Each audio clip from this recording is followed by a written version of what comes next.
When watching Michael Jordan's movement patterns, you might agree with me that there really hasn't been another player in the NBA who's moved quite like him since. I'm not talking about imitating his moves or possessing the same skill set. I'm talking about the grace, balance, jaw-dropping explosion, and incredible hang time that he'd exhibit nightly. But someone has finally come along that simply reminds me of how MJ used to move, with plenty of highlights that leave you stunned in the same way. And that makes me wonder if we have finally found the next Michael Jordan in Timberwolves guard Anthony Edwards.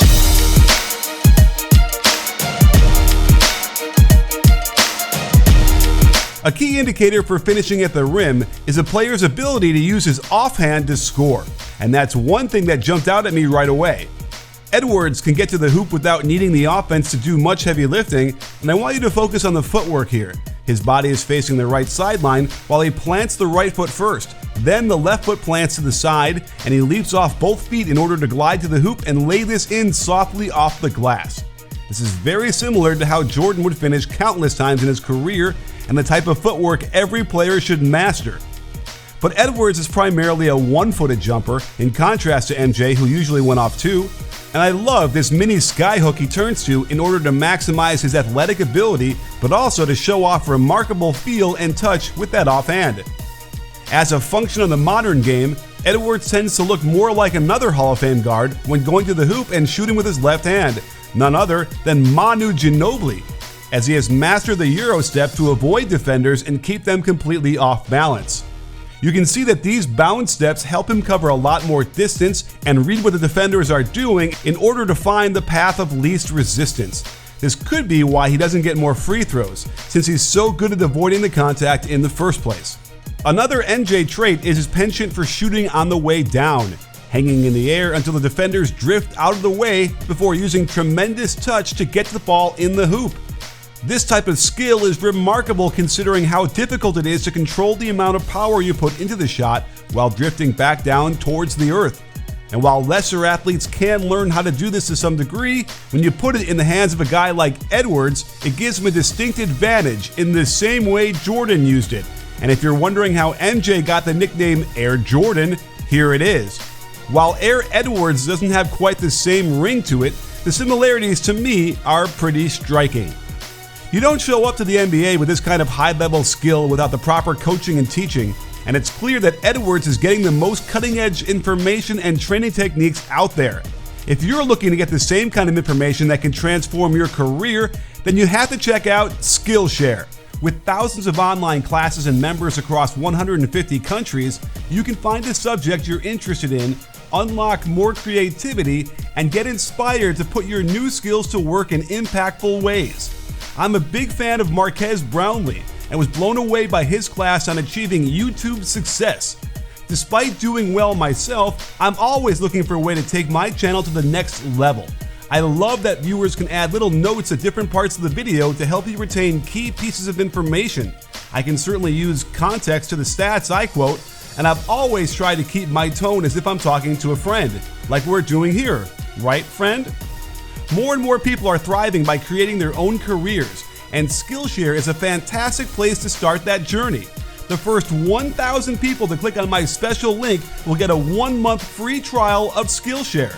So don't wait. Discover what you truly want to do and master it with Skillshare. One area that Edwards has been able to master somewhat is his three-point shooting.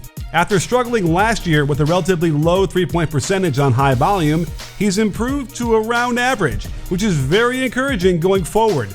This kind of improvement so soon indicates to me he could continue improving, but let's look at his mechanics for a moment to figure out how sustainable this growth can be.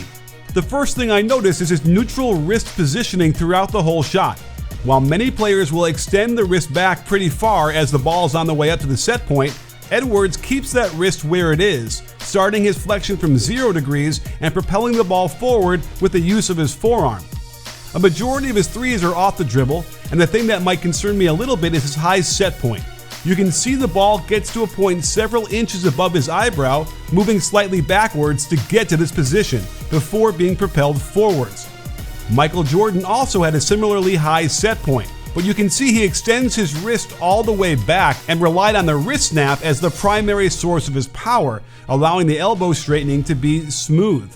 You can see on many of Edwards' shots that the elbow snap is oftentimes the opposite of smooth and can influence misses. I normally say that this kind of high set point makes it very difficult for someone to become an elite shooter, since so much of the ball's energy dissipates by bringing it to this point. Contrast this to Steph Curry's lower set point, and you can see how it's different. Even Klay Thompson has a lower set point than this, and it really helps with power calibration. Edwards is compensated with his neutral wrist positioning, and he does jump higher than those guys into his shot. So if you add all these things up, while I'm worried he won't get to an elite level, if he hovers around 37%, he'll simply force the defense to honor that shot and open up all manner of drives to the basket, so you can bet his scoring average will continue to rise. The last piece of the puzzle thus far is how he's fitting in with Karl-Anthony Towns. I like this set they run a lot that gets the ball to the high post with Edwards on the same side in the corner, and Edwards has quite a lot of gravity around the key, so he makes the right read for the wide open three-pointer and an assist. They'll post Cat on the same side with Edwards and dare the defense to double off of him, where Edwards is approaching elite territory on catch-and-shoot threes. Because Towns has a ton of gravity himself, it makes it very hard on the defense when these two run pick and rolls. Towns is pretty physical with his picks, generally making it very hard for Edwards' man to stay glued to him, and teams are going to have to stop dropping like this or else Edwards will make them pay. And if they try and switch, he has no problem isolating on the mismatch and pulling off the dribble for good shots in rhythm. While it might be crazy to put this kind of expectation on such a young player, remember, Edwards is only 20 years old, and Jordan was 21 before he became a rookie in the NBA. I gotta say, I can't help but be reminded of what the young MJ could do physically, and how Anthony Edwards can do very similar things. Maybe his body is more like Clyde Drexler's, but his ball handling and feel for the game are already beyond what a normal 20-year-old could do. And I wouldn't be surprised in the slightest if not only does Edwards continue on a path to being the best shooting guard in the league, but that he elevates the Minnesota Timberwolves to levels they've never seen before in the history of their franchise.